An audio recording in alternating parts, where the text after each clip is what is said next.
अग्निहोत्रम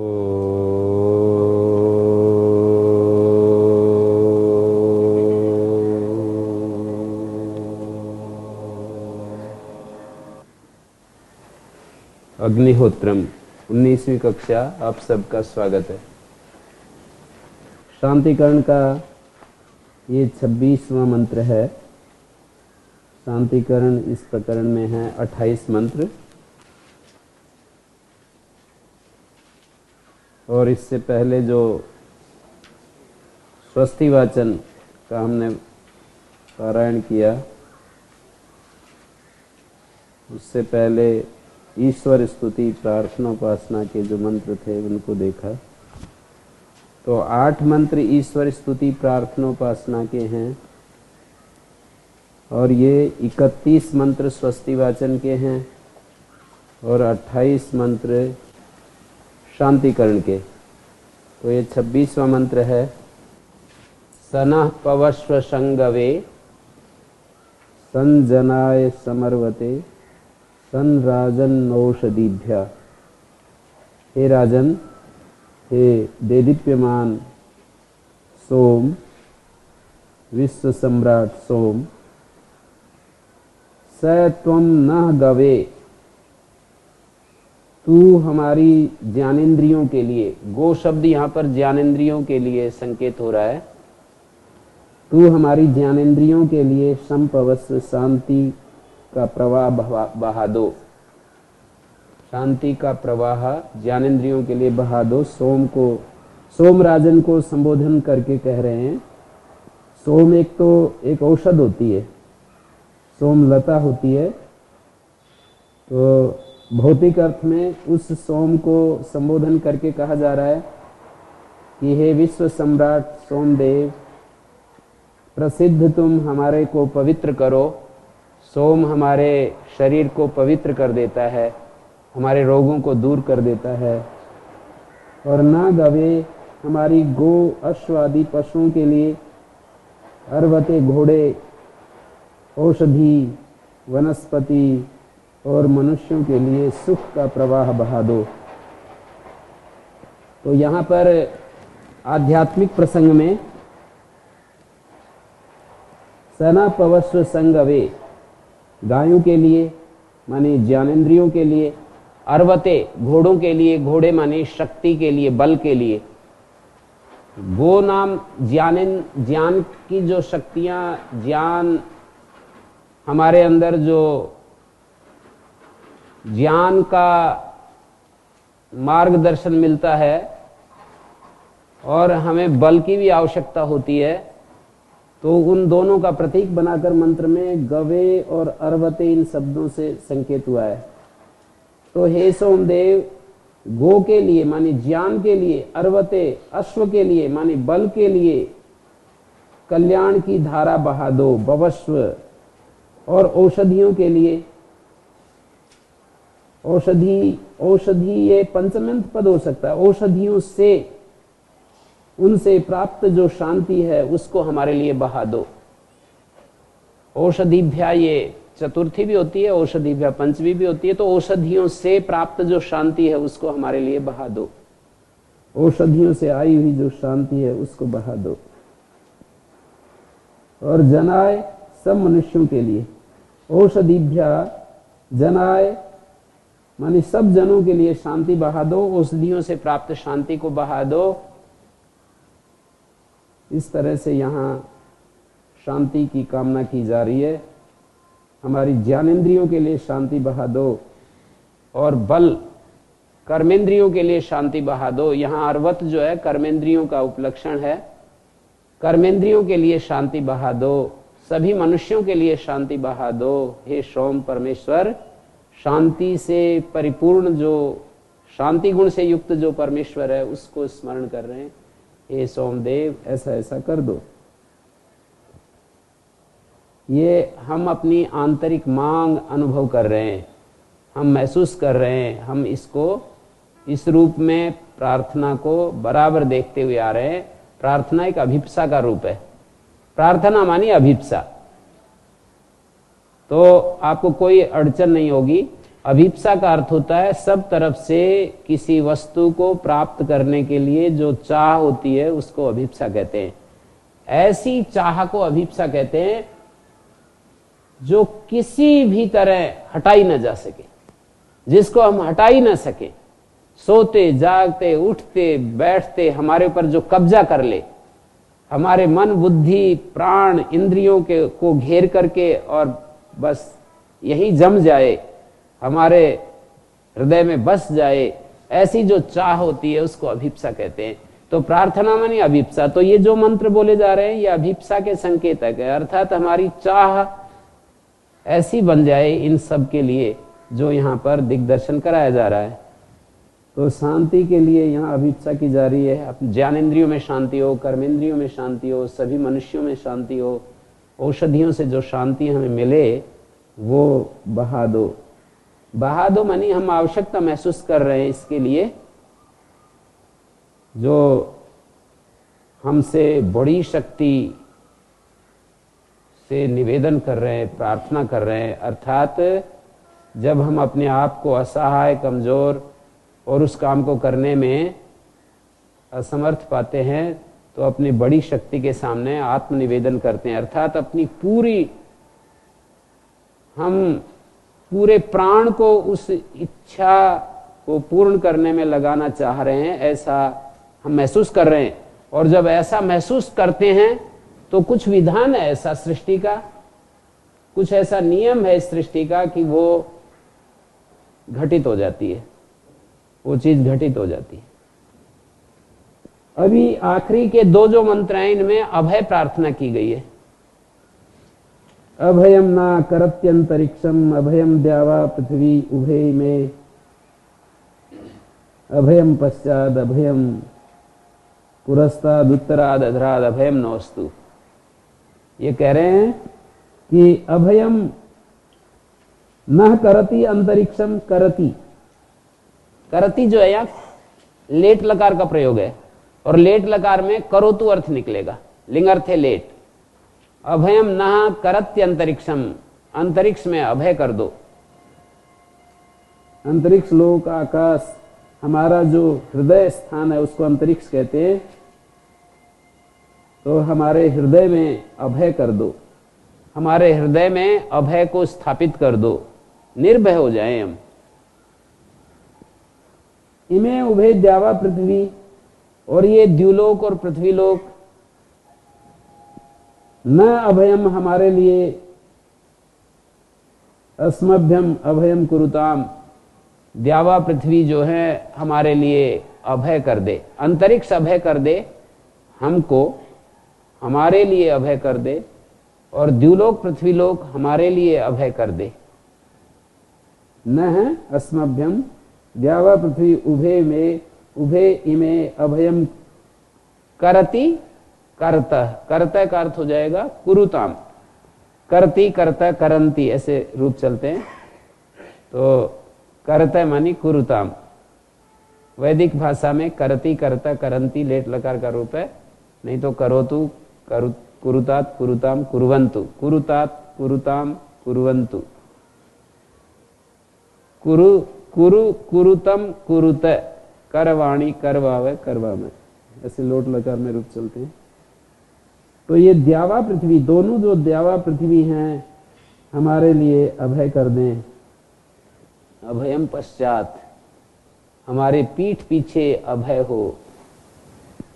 अभयम पुरस्तात्, हमारे सामने अभय हो।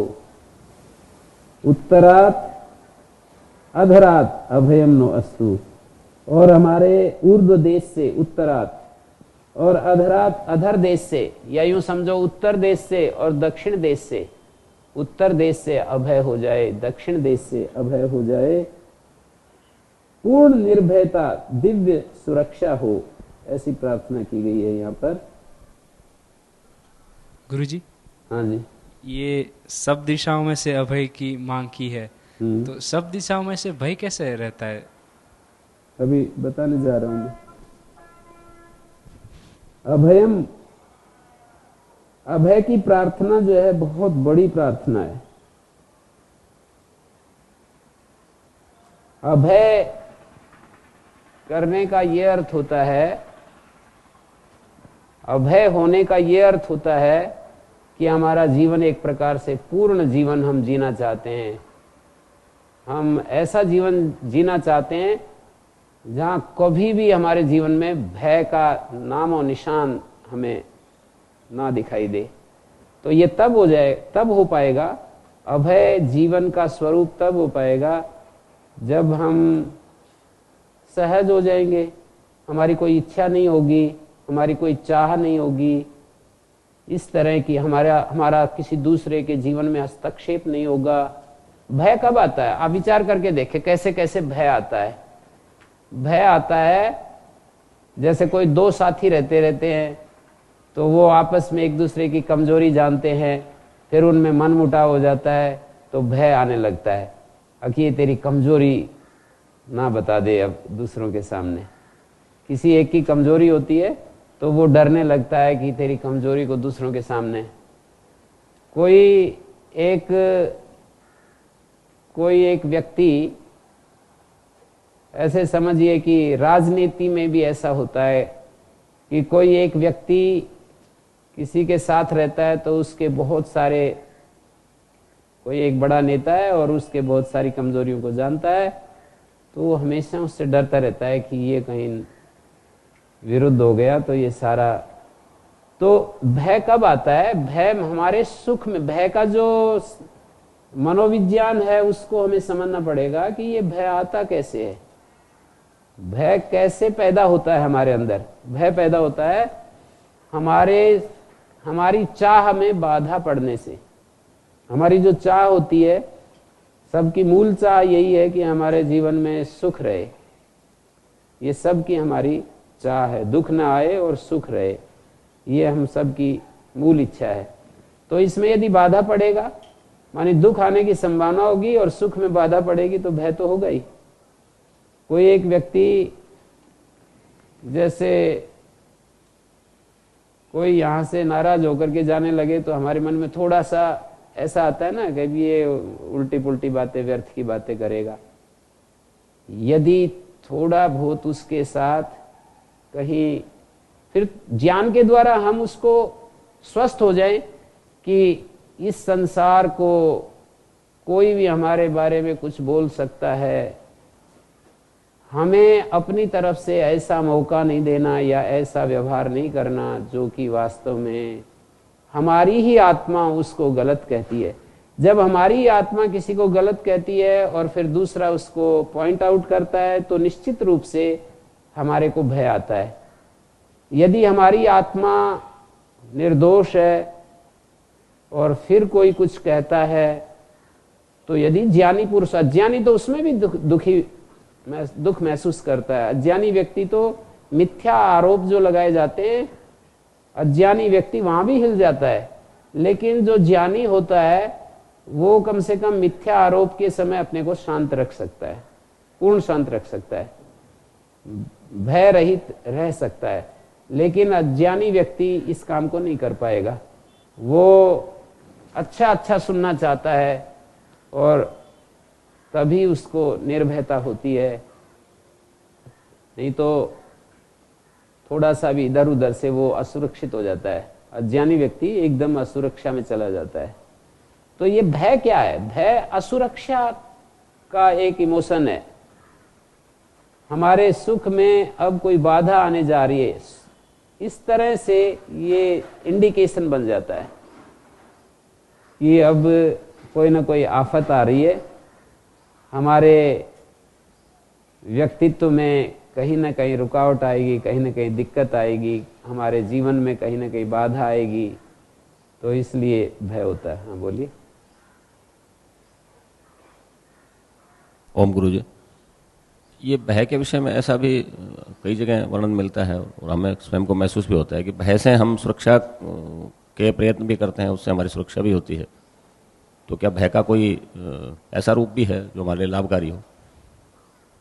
सामान्य रूप से ऐसे कहते हैं, वो प्रकृति ने, कुदरत ने अपने आप ही व्यवस्था, जैसे कि कोई गर्म चीज हमारे पैर में लगती है या कोई कांटा लगता है तो वो हमारे मस्तिष्क में अनकॉन्शियसली वो चीजें फिट हैं कि, लेकिन ये मनोवैज्ञानिक भय की दो तरह के भय होते हैं, एक शारीरिक भय, एक मानसिक भय। तो जो शारीरिक भय है वो हमारे शरीर की रक्षा के लिए हो सकता है, ये हमें बचाता हो, कांटे लगते हैं तो उनसे बचा देता है, कोई इस तरह की कोई सांप का स्पर्श हो और हमारे को आभास हो जाए कि कोई सांप आ गया पैरों में, तो उसके साथ हमारा शरीर का वो जो जुड़ा हुआ धर्म है वो जागृत हो जाता है, क्योंकि शरीर का हम त्याग नहीं करना चाहते हैं असमय में।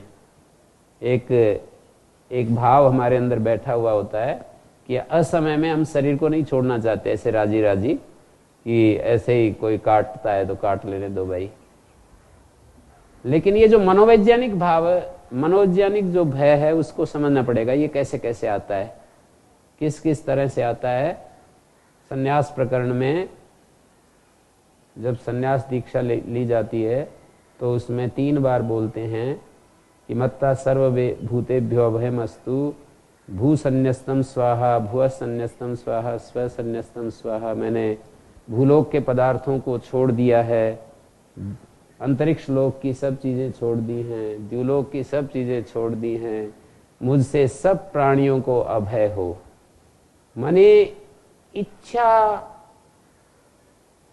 मैं पुत्रैष्णायस्य वित्तैष्णायस्य लोकैष्णायस्य मैं परित्यक्ता, ऐसे कहा कि मैंने पुत्रैष्णा वित्तैष्णा लोकैष्णा छोड़ दिए, सबको अभय हो। तो इधर जो है हम इच्छा छोड़ रहे हैं और उधर सबको अभय कर रहे हैं। तो इसको विचार करना चाहिए कि ऐसा क्या रिलेशन है, इधर इच्छा के साथ भय का क्या रिलेशन है। अर्थात हम यदि इच्छा रखते हैं तो दूसरों को अभय नहीं कर सकते। हमारे अंदर किसी तरह की इच्छा है तो दूसरे को अभय नहीं कर सकते, ऐसा वो कहना चाह रहे हैं। इसमें गुरु जी जैसे कोई सही रास्ते पे चलने वाला, कोई सत्य के रास्ते पे चलने वाला, सत्य पे, उसको जैसे कोई किसी षड्यंत्र के तहत या किसी ऐसे व्यक्ति के कारण जो सत्य की प्रतिष्ठा नहीं चाहता अपने किसी स्वार्थ के कारण, तो वो यदि षड्यंत्र पूर्वक या गलत तरीके से किसी के प्रति, किसी के यश को हानि पहुंचाने की जो चेष्टा करता है, और ऐसा होता है, तो क्या उस समय सत्य की राह पर चलने वाले को भय नहीं होना चाहिए या नहीं होता? ऐसे महापुरुषों ने तो उदाहरण दिए हैं, स्वामी दयानंद ने जैसे उदाहरण दिया ही है अपना जीवन का, क्योंकि वो जन समाज में काम कर रहे थे। वो उस तरह के तेजस्वी पुरुष नहीं थे कि जो कोई उनको एकांत में कुछ साधना करनी थी और एकांत में रहते हुए वो कोई संदेश दे रहे हो, कोई आध्यात्मिक संदेश दे रहे हो। पूरे जन समाज के साथ जुड़े हुए थे और उनके उस कर्म में वो ऐसा होता है कि वो महापुरुष जो काम करते हैं वो एक शरीर के रूप में देखते हैं पूरे समाज को, और उस शरीर में सारे मनुष्यों का एक समाज, ये एक शरीर है, यूँ समझ लो। उसमें कोई ऐसा कोई फोड़ा हो जाता है जिस शरीर में, और वो उसको तंग करता है शरीर को। ऐसे ही सारे समाज को कुछ स्वार्थी लोग बहुत सारे समाज के विरोध में चलने लगते हैं और इस तरह का व्यवहार करते हैं कि एक प्रकार से वो कैंसर की तरह या फोड़े की तरह कष्ट देने लगते हैं। तो ये सर्जन का रूप धारण कर लेते हैं ऐसे ये करुणावश ऐसे महापुरुष, और वो खुलेआम वो इस तरह से उसका इलाज करते हैं कि वो रोगी विक्षुब्ध होकर के वापस उस वैद्य को ही उल्टा काम कर देता है, वो सर्जन को ही मार देता है गुस्से में आकर के। तो इससे उनको कुछ फर्क थोड़ी पड़ता है, वो तो कुछ इससे परेशान नहीं होते हैं, वो आराम से वो अपना उसको भी स्वीकार करते हैं, आशीर्वाद ही देते हैं वैसी परिस्थिति में भी उनको कि इनकी बुद्धि ठीक हो, ये नहीं समझ पा रहे हैं क्या कर रहे हैं। तो भयभीत तो नहीं होते हैं वो। सारे महापुरुषों का ऐसा ही उदाहरण मिलता है कि वो भयभीत नहीं होते। बहुत सारे उदाहरण है इस विषय में। और अभय के ऊपर मैंने अभी कुछ दिनों से इसके ऊपर मैंने एक लेख लिखा है, लंबा चौड़ा, लगभग 14-15 पृष्ठ में एक लेख लिखा है अभय के ऊपर। और ये बहुत ही एक जरूरी चीज है जो मनुष्य को इस विषय में क्लैरिटी चाहिए कि अभय भय क्या चीज है, क्यों भय आता है, क्यों अभय आता है, क्यों अभय हमें होना चाहिए। ये अभय जीवन की सर्वोच्च स्थिति जैसी लगती है मुझे। जब हमारे जीवन में पूर्णता होती है तब जाकर के ये स्थिति आती है, अभय स्थिति। नहीं तो हमें छोटे छोटे व्यवहार में आप देखिए कहां कहां से भय आता है। कोई हमसे अलग होने लगता है तो हमें मन में एक आता है कि एकदम से थोड़ा होता है। कोई हमारा सहयोगी हमसे बिछुड़ता है तो हमें भय लगने लगता है कि अब कैसे होगा ये काम। जहां जहां भी हमारे कहीं स्वार्थ में, कहीं हमारी चाह में, कहीं भी बाधा होती है, हमारा कोई स्वार्थ नहीं है तो फिर भय नहीं आएगा।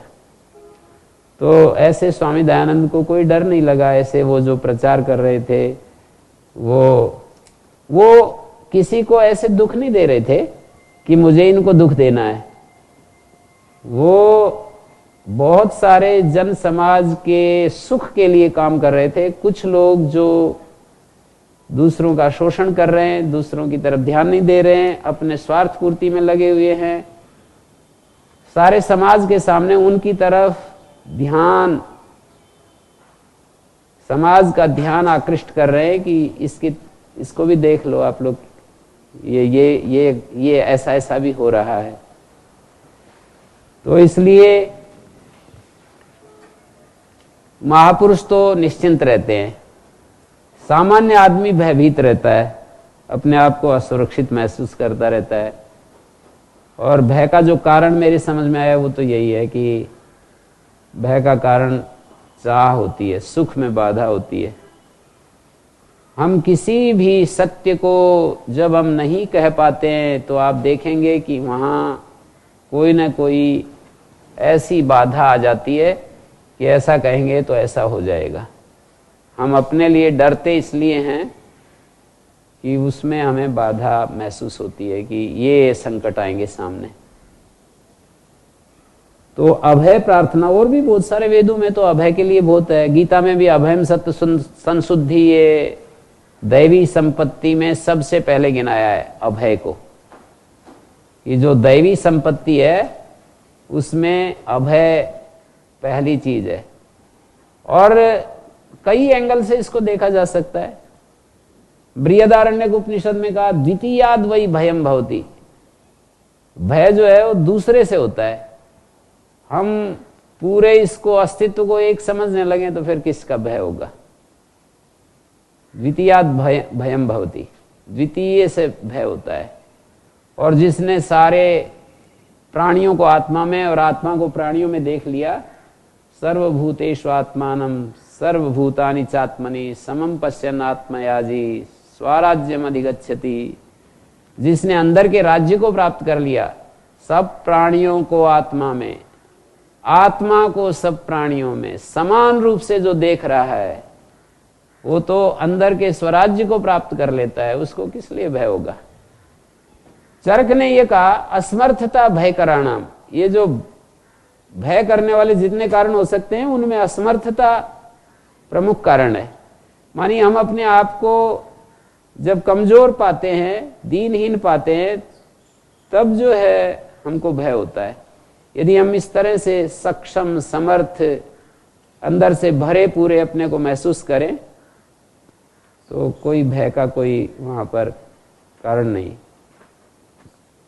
दूसरे के हस्तक्षेप, ये जो मैं कह रहा था, हम किसी के जीवन में हस्तक्षेप करना छोड़ दें तो हमें क्यों भय आएगा। वो भी क्यों करेगा। हस्तक्षेप करेंगे तो ये महापुरुष हस्तक्षेप नहीं करते, किसी के व्यक्तिगत जीवन में हस्तक्षेप नहीं करते हैं। कोई कुछ भी करे और उनके लिए कोई कुछ बोले, समाज की दृष्टि से देखते हैं, उस धरातल पर वो बोलते हैं कुछ, और समाज के चिकित्सक के रूप में, समाज रूपी शरीर के चिकित्सक बनकर विचरण करते हैं वो, और इसलिए उनको कुछ कहना पड़ जाता है। बहुत सारे महापुरुष ऐसे आए, मार्टिन लूथर, गैलीलियो, जो किसी परंपरा के विरुद्ध बोल रहे हैं तो वो कह रहे हैं कि आपको मार देंगे, धमकाते हैं, डराते हैं, तो भी उससे उनको कुछ फर्क नहीं पड़ता इससे। ठीक है, आपको जैसा करना है कर लो, सहज रहते हैं वो। उनके मन में ऐसे खिन्नता, डर, भय ऐसा आएगा तो वो कर ही नहीं सकते हैं ऐसे। वो ऐसे बोल देते हैं ठीक है जो करना है आप कीजिए, मुझे तो यही लगता है, मुझे तो ऐसा ही समझ में आया। शरीर को कष्ट देने से अवश्य काफी बाधा होती है, पर उसको भी वो सहन कर लेते हैं। तो यहां अभय होने की प्रार्थना का अर्थ है सत्य की कामना कर रहे हैं कि हमारा जीवन सत्यमय हो। असत्य के साथ भय जुड़ा हुआ है, कुछ गलत करेंगे तो भय आएगा, और जब हम अपने जीवन को सत्यमय जीते हैं तो भय का कोई सवाल नहीं है। तो ये घुमा करके बात कही, हमारा जीवन सत्यमय हो, हमारा जीवन ज्ञान के अनुसार हो, हमारा जीवन, इस बात को न कह करके अभय की तरफ से कह दी, उसी बात को घुमा करके कह दिया। अभय कहते हुए वो जीवन को सुंदर जीवन जीने का संदेश दे रहे हैं कि हम ऐसा जीवन जिए, ज्ञानपूर्ण जीवन जिए कि हमारे को भय आए ही नहीं। मैं ऐसा समझाऊं। और अगले मंत्र में भी इसी तरह से कहा, अभयम मित्राद अभयम मित्रा। देखो, मित्र से अभय हो, अमित्र से अभय हो, माने मित्र के सामने भी हमारे आचरण ऐसे हों कि कभी भय का नाम ही ना हो कभी भी जीवन में। क्योंकि मित्र के सामने आदमी लापरवाह कर देता है तो अमित्राद अभयम, अमित्र से भी अभय, मानी क्या करेगा वो भी, जो करना है वो करेगा, मैं तो ठीक अपने रास्ते पर चल रहा हूं। हमारी आत्मा ऐसी बलवान हो कि हमेशा अपने धर्म पर अडिग रहे, कभी भी अपने धर्म से विचलित ना हो। ऐसा होगा तो अभय रहेंगे। यदि हमारी आत्मा में क्षुद्रता आ जाती है, हमारी आत्मा में कोई हीन बात आ जाती है, तो उसको रोक नहीं सकते। ऐसा अस्तित्व का नियम है, ऐसा इसका नियम है कि हमारे अंदर भय आएगा।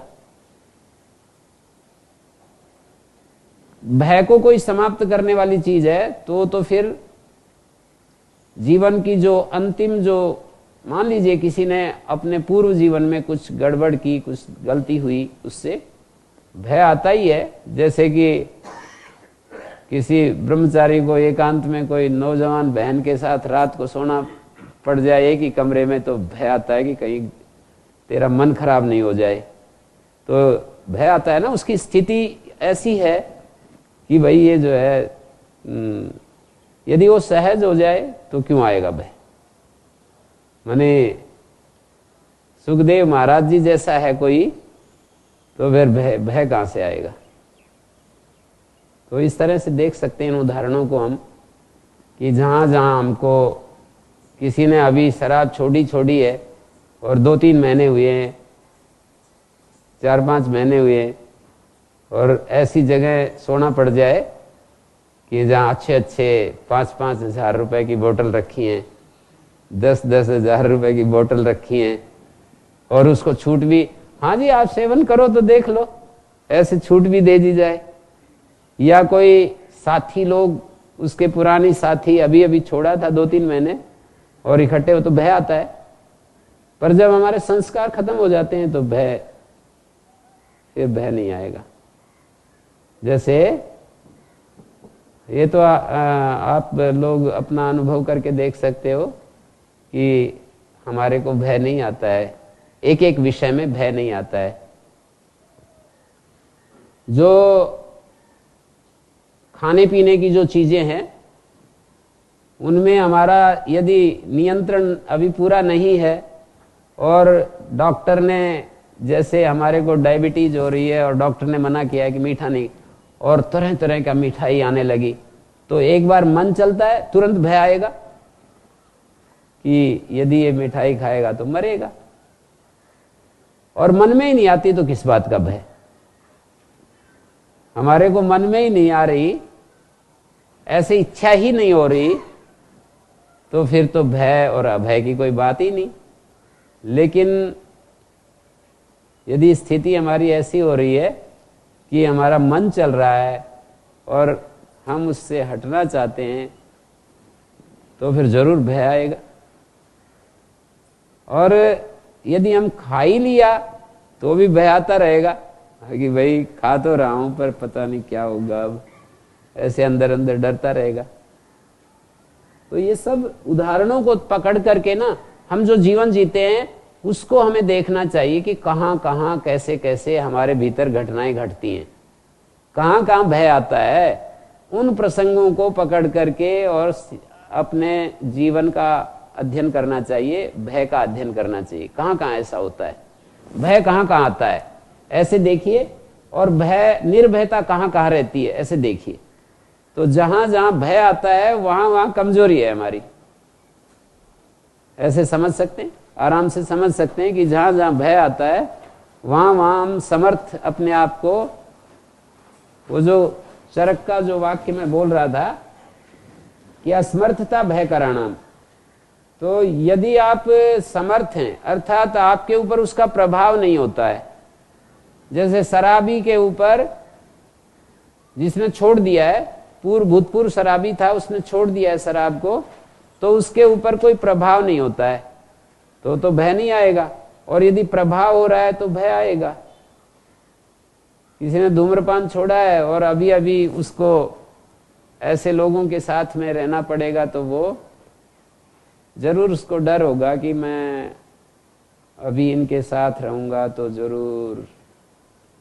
किसी ने सन्यास ले लिया और फिर वो अभी ताजा ताजा सन्यास लिया है और वो गृहस्थ से सन्यासी बना है, और छोटे छोटे बच्चे आकर के उसके सामने कुछ निवेदन करने लगते हैं, तो उसका मोह तो जागृत हो गई, तो एक बार भय आएगा। तो कहाँ भय आता है और कहाँ नहीं आता है इसको हमें व्यवहार में देखना चाहिए। स्वयं इसकी व्याख्या सबसे अच्छी यही होगी भय और अभय की, कि हम जो जीवन जी रहे हैं उसमें हमारे को देखना चाहिए कहाँ हम डरते हैं कहाँ निडर हैं। जहाँ निडर, जहाँ निर्भय हैं, भय रहित हैं, यूं समझो कि वहां हम बहुत ही सशक्त हैं, उस बिंदु पर हम पूरे हैं। और जहां भय आता है वहां हम कमजोर पड़ रहे हैं। तो हर विषय में हम अभय हों, जब ऐसा कह रहे हैं तो इसका अर्थ क्या होगा कि हम इतने सक्षम हो जाएं हर विषय में कि कोई भी दृश्य, कोई भी घटना हमको प्रभावित ना करे। कोई भी व्यवहार, कोई दृश्य, कोई घटना हमको प्रभावित ना करे, ऐसी स्थिति होगी तब अभय होगा। तो ये सामान्य जीवन की उपलब्धि नहीं है, बहुत इसके लिए बहुत ही आगे बढ़ने पर ही पूरा अभय प्रतिष्ठित होगा। अभय की जो प्रतिष्ठा है वो सब तरफ से 100% हम पूरे हो जाते हैं, तब हम कह सकते हैं कि मैं निर्भय हो गया हूं, अब मुझे कहीं से भी कोई खतरा नहीं। और दूसरों के लिए हम खतरा न बने, उसके लिए हम हस्तक्षेप करना छोड़ देंगे दूसरों के जीवन में, तो इतने मात्र से भी हो जाता है। मैं किसी के कंपटीशन में नहीं आ रहा हूं। जैसे एक राजनीति में एक टिकट के लिए 5 लोग उम्मीदवार बन रहे हैं, 2 ने कहा अरे मैं नहीं लड़ता हूं, विड्रा कर लेते हैं, तो तुरंत निर्भय हो जाते हैं। उनके 3 साथी और हैं ना कि 2 तो ठीक हो गया, तुरंत निर्भय हो जाते हैं। जब तक वो विड्रा नहीं करते तो डरते रहते हैं, पता नहीं ये इनको मिलेगा, मैं मिलेगा। सशक्त कॉम्पिटिटर हो तो उससे ज्यादा डरते हैं। जो मजबूत कोई किसी का प्रतिद्वंदी आ जाए उसमें प्लेटफॉर्म पर, तो वो ज्यादा फिर उससे भय होता है, क्योंकि वो कमजोर पड़ रहा है ना। सशक्त होगा तो क्या डरेगा उससे। जो मजबूत वाला है वो हल्के वाले से नहीं डरता है। वो तो सीधी सी बात है, कोई अच्छा खिलाड़ी है और वो कमजोर खिलाड़ी है दूसरा उसका साथी, तो कमजोर जो है उससे बड़े ताकतवर से डरेगा, और जो ताकतवर है वो वो हल्के वाले से क्या डरना है उसको। तो इन सब उदाहरणों को देख करके हम देख सकते हैं कि कैसे तो हमारे जीवन में अभय आता है और कैसे भय आता है।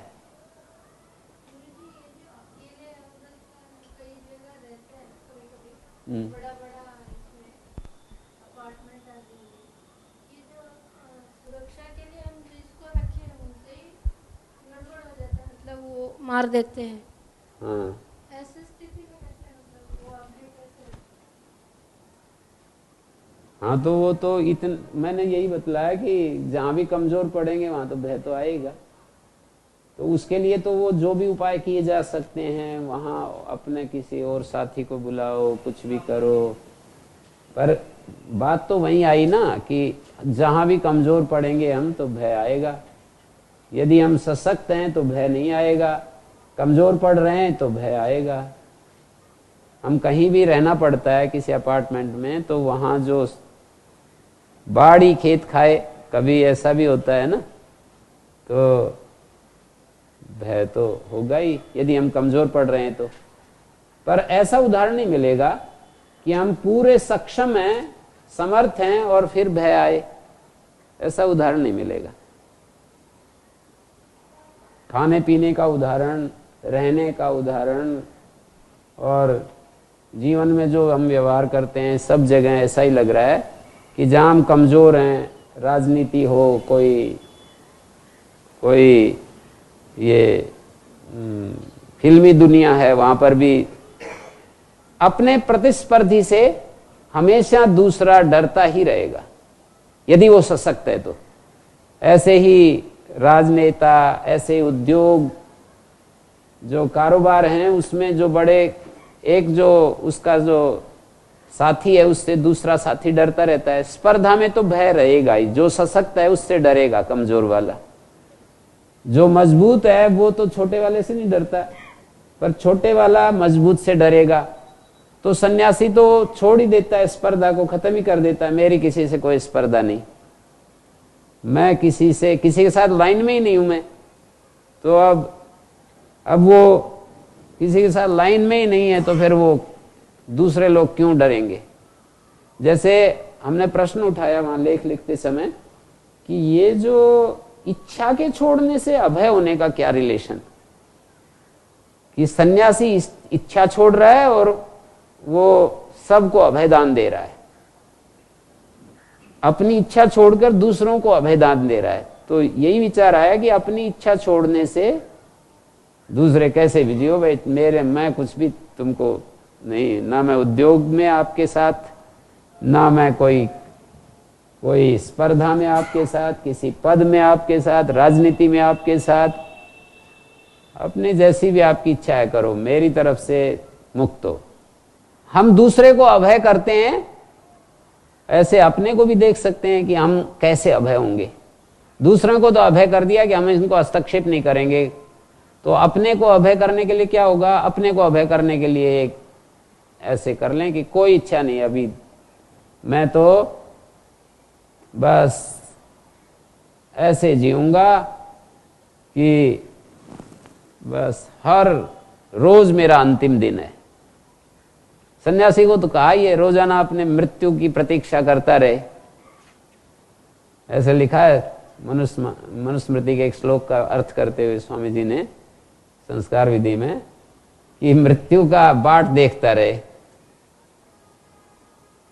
तो मृत्यु से नहीं डर रहा है, फिर और तो किससे डरेगा। मृत्यु की बाट देखता रहे कि बस आज का दिन अपना पूरा हो गया, धन्यवाद, कल के लिए मैं तैयार हूं, कल आती है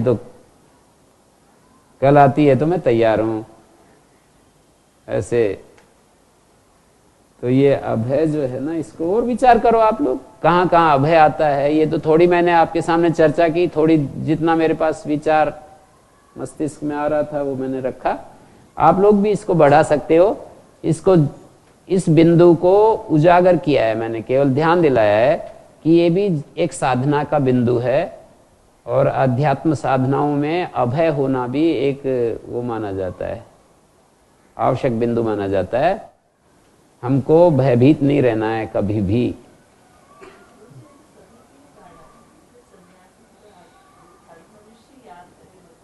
हाँ, वो तो कर नहीं सकता ना, हर व्यक्ति वैसा कर नहीं सकता है, तो इसलिए सन्यासी को तो कर सकता है, इसलिए कहा है। हमारे चारों तरफ अभय हो, मानी मित्रता का वातावरण हो, सौहार्द का वातावरण हो, ये भी एक इसके साथ छिपा हुआ बिंदु है। मानी अभय होने का अर्थ है सौहार्द का वातावरण, मित्रता का वातावरण। मित्रता में तो अभय। अथर्ववेद में एक मंत्र में कहा, इदम उत्श्रेय अवसानम आगाम शिवे में दावा पृथ्वी अभूताम। ये जो है, ये मेरा द्वेष की समाप्ति हो गई है। द्युलोक पृथ्वीलोक मेरे लिए कल्याणकारी हो जाएं। इदम उत्श्रेयो अवसानम आगाम, द्वेष की समाप्ति पर पहुंच गया हूं मैं। असपत्ना प्रदिशो में भवंतु नैत्वा दिश्मो अभयम नो अस्तु। सारे जो दिशाएं हैं वो मित्र बन जाएं, असपत्न हो जाएं, सपत्न रहित हो जाएं, माने शत्रु रहित हो जाएं।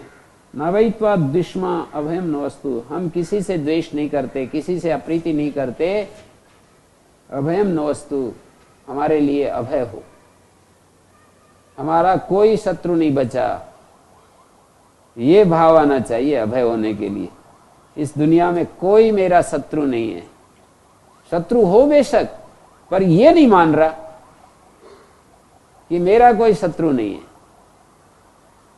नत्वा द्विष्मा, ऐसे कहा, नवैत्वा द्विष्मा, हम तुमसे द्वेष नहीं कर रहे हैं, इसलिए हमारे को तो अभय है।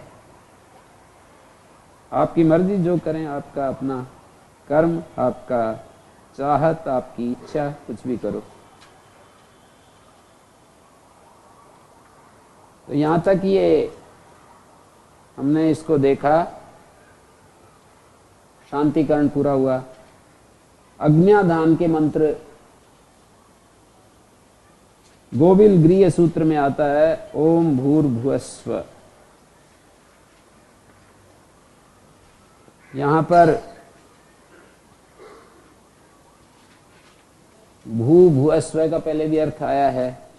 सच्चिदानंद स्वरूप जो परमात्मा है, उसके लिए ये निवेदन कर रहे हैं कि हे सच्चिदानंद स्वरूप परमात्मन, मैं अंतर्यज्ञ का यजमान, भूमना द्यौरिव, विशालता में तो द्युलोक के समान हो जाऊं। द्यौरिव भूमना, भूयासम अध्यार करेंगे क्रियापद।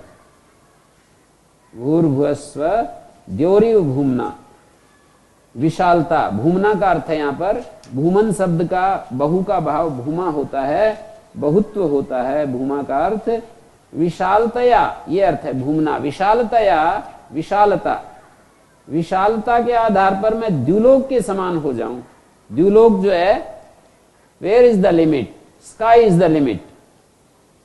जैसे कहते हैं हमारा विशालता कहां तक हो, बोले आकाश की तरह, द्युलोक की तरह। तो द्यौरिव भूमना, विशालता में द्युलोक के समान हो जाऊं। और वरिमणा, वर्णीयता में महत्वेन वर्णीयतया वा उरुत्वेन, विस्तार में। विशालता और विस्तार, पृथ्वी फैली हुई है तो विस्तार में जो है, विशालता में तो द्युलोक के समान हो जाऊं। और पृथ्वी वरिमणा, वरिमणा शब्द का अर्थ है उरुत्वेन, विस्तीर्णता में मैं पृथ्वी जैसे हो जाऊं। उरु को वर्ब आदेश हो जाता है, तो तदर्थम उसके लिए क्या करना है, तस्यास्ते पृथ्वी देवयजनी, संबोधन है पृथ्वी देवयजनी, देव यजन के योग्य। ये जो पार्थिव वेदी है, देह प्राण और मनोमयी जो वेदी है, देह प्राण और मनोमयी जो पार्थिव वेदी है, देव यजन के जो योग्य है, तस्यास्ते पृष्ठे, देव यजन के लिए उस प्रसिद्ध पृथ्वी के आधार पर, पृथ्वी के पीठ पर, ये जो हमारा जो शरीर है इसको कह रहे हैं देह प्राण मनोमयी वेदी। वैसे तो वो है, ये पृथ्वी के पीठ के ऊपर जो ये वेदी बनी हुई है जिसमें हम आहुति देते हैं, तस्यास्ते पृष्ठे, देव यजन के लिए प्रसिद्ध जो ये वेदी बनी हुई है उसकी पीठ पर अन्नादम अग्निम, अन्न को भक्षण करने वाली, अन्नमत्ति भक्षयति, ऐसी वो जो अग्नि है। लेकिन यहां पर जब हम अर्थ करेंगे, आध्यात्मिक अर्थ करेंगे, तो अन्नादम अग्निम इसका अर्थ ये होगा हमारे आहुति द्रव्य का भक्षण करने वाली जो अभीप्सा अग्नि है, संकल्प अग्नि है, उसको अन्नाद अग्नि कहेंगे। हमारे संकल्प अग्नि, अभीप्सा अग्नि को यहां पर अन्नाद अग्नि कह रहे हैं। हमारे आहुति द्रव्य को, जो संकल्प अग्नि है, अभीप्सा अग्नि है, जो उसमें कुछ डालते हैं तो उसको, और अभीप्सा अग्नि में जैसे हम अपने प्रेम की आहुति डालेंगे, अपने भक्ति की आहुति डालेंगे, श्रद्धा की आहुति डालेंगे अभीप्सा अग्नि में, तो उसको भक्षण करके और बढ़ा देगी। अग्नि का काम है ना, जो आहुति देंगे उसको बढ़ाना। तो अन्नादम विशेषण है अग्नि का। अन्नादम अग्निम अन्नाद्याय आदधे, आहुति के भक्षण के लिए। अग्नि में तो हम किस लिए डालते हैं? अग्नि में हम कोई आहुति द्रव्य किस लिए डालते हैं? आहुति के भक्षण के लिए, हमारी आहुति को वो खा जाए, इसके लिए डालते हैं।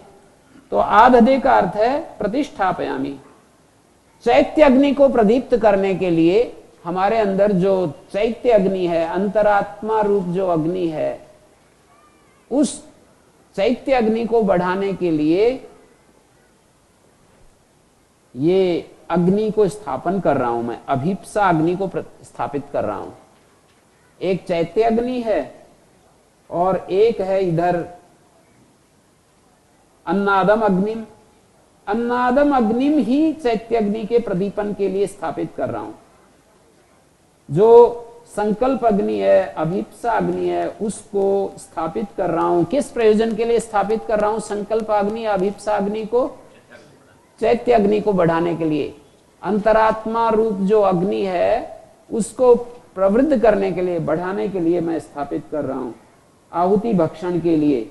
ये जो मैं अभीप्सा अग्नि जब मैं स्थापित कर दूंगा तो अन्नाद्याय, ये शब्द ऐसे है अन्नाद्य, ये अद धातु से और ण्यत प्रत्यय होता है और ण्यत का आद्य शब्द बनता है, तो उपधाय वृद्धि होगी, आद्य बन गया। और ये विशेषण है, आद्यम च तद अन्नम, ऐसा बनना था। विशेषण समास, अन्न का पूर्व निपात हो रहा है, पूर्व प्रयोग हो रहा है, तो अन्नाद्य बन गया। अन्न पहले रख दो, आद्य बाद में रख दो। अन्नाद्य शब्द का अर्थ हो गया आद्य अन्न, आहुति भक्षण के लिए। अर्थ करते समय अन्नाद्य में आद्य शब्द बाद में है, लेकिन अर्थ करते समय आप इसको पहले संयोजन करके अर्थ कीजिए। बाद में जो आद्य शब्द है उसको पहले रख करके अर्थ कीजिए। तो अन्नाद्य का अर्थ हो गया भक्षणीय अन्न को, भक्षणीय जो अन्न है, आहुति भक्षणाय, ऐसा अर्थ निकल जाएगा। खाने योग्य अन्न के भक्षण के लिए, आहुति भक्षण के लिए। गुरुजी ये अभीप्सा अग्नि कैसे निकलता है इससे? अग्नि जब आएगा तो अभीप्सा अग्नि, शेरविंद का अर्थ किया हुआ मैंने। जहां अग्नि शब्द आता है तो अभीप्सा अग्नि, आंतरिक यज्ञ की बात चला रखी है ना। ये भौतिक यज्ञ तो भौतिक यज्ञ हो ही रहा है, वहां पर तो अग्नि स्थापित कर रहे हैं हम यज्ञ कुंड में, और वो अग्नि क्या करती है? आहुति द्रव्य को भक्षण करने के लिए स्थापित की है कि जो हम डालेंगे उसको खा जाएगा। उसमें हम डाल रहे हैं घी, सामग्री, समिधा। तो यहां जो अभीप्साग्नि है उसको अपने भीतर, अभीप्साग्नि को स्थापन करना ये है, मैं सच्चिदानंद को चाहता हूं। ये जो मैं अपने अंदर अभीप्सा कर रहा हूं, मैं उस सच्चिदानंद से एकत्व स्थापित करना चाहता हूं। ये अभिप्साग्नि है। अब इस अभिप्साग्नि में, इस अभिप्साग्नि को हमने स्थापित कर दिया अपने भीतर, तो हमारी सारे क्रियाकलाप, सारे विचार, सारे सत्संग, सारे व्यवहार इस अग्नि को बढ़ाने के लिए होने चाहिए। तब ये बन जाएगा, यज्ञ बन जाएगा। हम कहीं सत्संग करते हैं, कहीं बैठते उठते हैं, कहीं हम चर्चा करते हैं, ये अभिप्साग्नि हमारी बढ़ने लगे बस। और कोई ये सारे जो क्रियाकलाप हैं और उद्देश्य से ना हो, तो ये हमारा यज्ञ प्रारंभ हो गया है। जैसे अभिप्साग्नि स्थापित कर दी कि मैं सच्चिदानंद के साथ एकत्व में रहना चाहता हूं, हो गया। अब ये मैंने अपने हृदय वेदी पर स्थापित कर दी है अग्नि। तो अब जो प्रेम है, श्रद्धा है, भक्ति है, ये सारी की सारी चीजें उस अभिप्सा अग्नि को प्रदीप्त करने के लिए लगनी चाहिए। उसी के अन्वेषण में मैं सत्य का अन्वेषण करना चाहता हूं, ये अभिप्सा अग्नि है जो हमारी चाहत है। तो फिर मेरे जो जीवनचर्या है, मेरे जो कर्म हैं, सबके सब ऐसे ढंग से होने चाहिए कि सत्य के अन्वेषण में सहयोगी बने।